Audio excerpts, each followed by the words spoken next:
নমস্কার বন্ধু, আমি সন্দীপ বাগ। আপনারা দেখছেন Sandeep Bag for you YouTube channel. আর জাভাস্ক্রিপ্টের 78 নম্বর ক্লাস। এই ক্লাসে আমি আপনাদের সঙ্গে আলোচনা করব ডমের চাইল্ড নোটস মেথড সম্পর্কে। চাইল্ড নোটস মেথডের কাজ ঠিক চিলড্রেনের অনুরূপ কাজ। আজকের চাইল্ড নোটস ক্লাসটি বোঝার পূর্বে আপনারা 77 নম্বর ক্লাসটি দেখুন, সেখানে চিলড্রেন মেথড সম্পর্কে বিস্তারিত আলোচনা করা হয়েছে।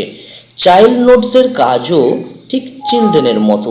চিলড্রেনে যেমন আমরা দেখেছিলাম কোনো HTML ট্যাগের প্যারেন্টকে টার্গেট করে তার সমস্ত চাইল্ডগুলোকে আমরা কল করতে পারছিলাম, স্টাইল করতে পারছিলাম, দেখতে পারছিলাম।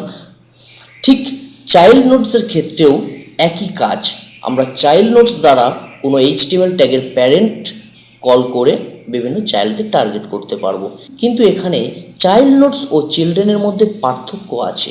পার্থক্য হলো এটাই, চাইল্ড নোটসের ক্ষেত্রে একটি প্যারেন্ট ট্যাগের ভিতরে যতগুলো চাইল্ড থাকবে তাদের তো দেখাবে, তার সঙ্গে পরের লাইন অর্থাৎ যদি এন্টার প্রেস করে থাকি বা ফাঁকা স্পেস দিয়ে থাকি সেইগুলোও কিন্তু চাইল্ড নোটসে চিলড্রেন হিসেবে টার্গেট করবে প্যারেন্টের, HTML এর প্যারেন্ট ট্যাগের। চলুন আমরা প্র্যাকটিক্যাল দেখে নিই। দেখুন এখানে আমাদের কোড আছে। দেখুন এই কোড দ্বারাই আমরা পূর্বের ক্লাসগুলো দেখেছিলাম। এখানে একটি ডিভ আছে, ডিভের দুটি চাইল্ড, একটি H3 আর একটি OL। আমরা ডিভের যদি এখন চাইল্ডকে টার্গেট করি অর্থাৎ ডিভ প্যারেন্ট, তাকে যদি টার্গেট করি, চাইল্ড নোটসের ক্ষেত্রে আমরা দেখতে পাবো এখানে একটা টেক্সট। কেন টেক্সট দেখতে পাবো? কারণ দেখুন এখানে আমরা এন্টার প্রেস করেছি। এই দেখুন এটা তো এই রকম থাকে না, আমরা এন্টার প্রেস করে পরের লাইনে এসেছি। এই যে এন্টার প্রেস করলাম এটাও একটা টেক্সট কাউন্ট করবে। তারপর H3-র পরে আবার একটা এন্টার প্রেস করে আমরা OL লিখেছি, এখানেও একটা টেক্সট কাউন্ট করবে। আবার এখানেও একটা এই যে ডিভ আছে, ডিভের শেষে দেখুন OL এখানে শুরু, এখানেও নিচে একটা এন্টার প্রেস করে আমরা ডিভ ট্যাগ শেষ করেছি। অর্থাৎ এইগুলো এন্টারগুলোকেও পরের লাইনগুলোকেও একটা করে চাইল্ড হিসেবে কাউন্ট করবে। চলুন আমরা প্র্যাকটিক্যাল দেখে নিই। দেখুন এখানে স্ক্রিপ্ট ট্যাগ আছে, এখানেই আমরা আমাদের কোড লিখব জাভাস্ক্রিপ্টের। আমি এখন লিখলাম ডকুমেন্ট ডট কোয়ারি সিলেক্টর। দেখুন কোয়ারি সিলেক্টর দ্বারাই আমরা ডিভ ট্যাগকে টার্গেট করব। এখানে প্যারেন্থেস শুরু শেষ, এখানে ডবল কোটের ভিতরে ডিভ ট্যাগ লিখব DIV ডিভ ট্যাগ। এরপর মেম্বার অপারেটর। এখন আমরা লিখব চাইল্ড নোটস মেথড, যার দ্বারা আমরা প্যারেন্টের টার্গেট করে তার চাইল্ডগুলোকে দেখব।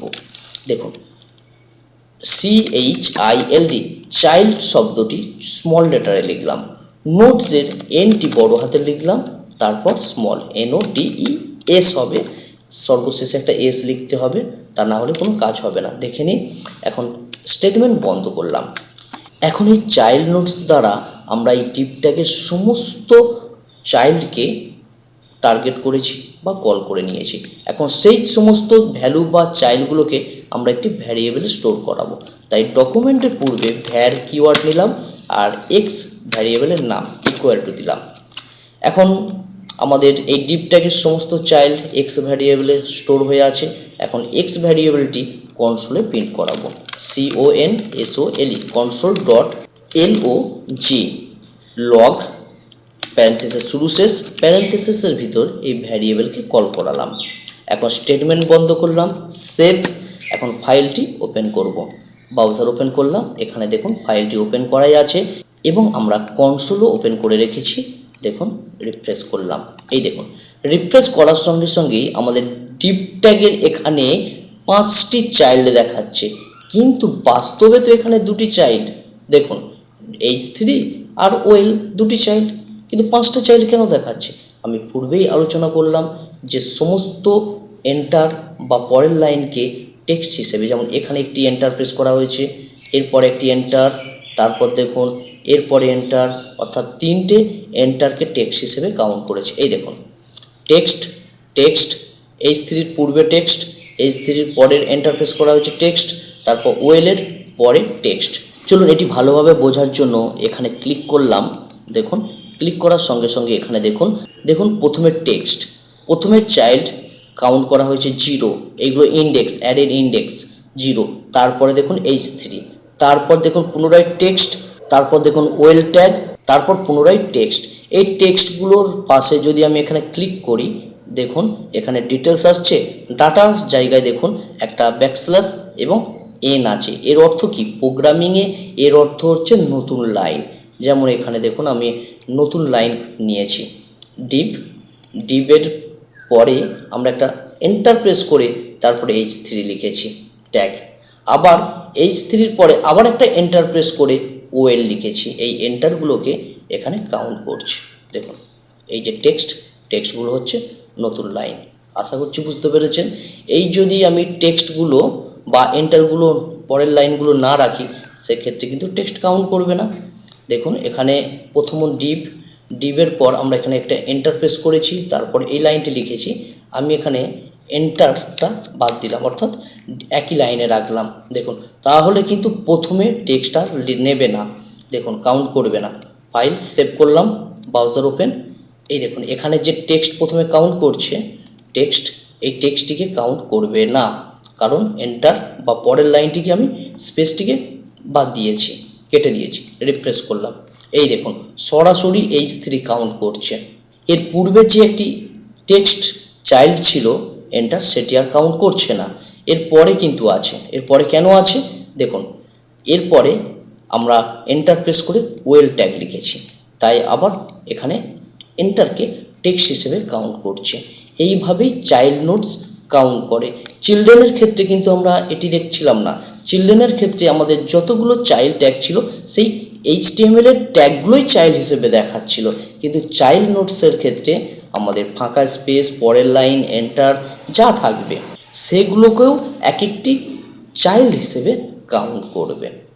তাহলে নির্দিষ্ট চাইল্ডকে কাউন্ট করার জন্য কি করতে হবে? চাইল্ড নোটসের ক্ষেত্রে একইভাবে আমাদের অ্যারের ইন্ডেক্স নাম্বার দিতে হবে। দেখুন প্রথমত এখানে আমি অ্যারের ইন্ডেক্সকে কল করব, থার্ড ব্র্যাকেট দিলাম।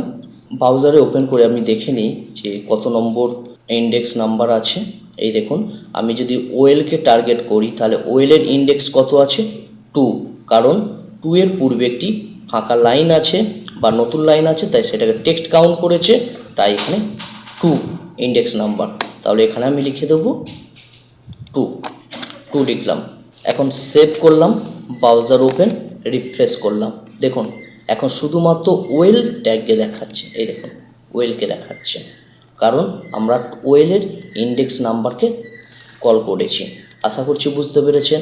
আপনি এখানে চাইলে স্টাইলও করতে পারেন। পূর্বে অনেক কিছু মেথড আপনাদের সঙ্গে আলোচনা করেছি, যেমন এখানে দেখুন x.style.color equal to double quote, এখানে রেড কালার দিলাম, স্টেটমেন্ট বন্ধ করলাম, সেভ, ব্রাউজার ওপেন, রিফ্রেশ।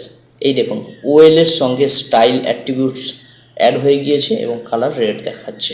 আশা করছি বুঝতে পেরেছেন। এইভাবে আপনারা বাড়িতে বহুবার প্র্যাকটিস করুন, বিভিন্ন প্রজেক্ট নিয়ে বিভিন্নভাবে। আর যদি ক্লাসটি ভালো লাগে অন্যান্য বন্ধুদের সঙ্গে শেয়ার করুন, অবশ্যই চ্যানেলটি সাবস্ক্রাইব করুন।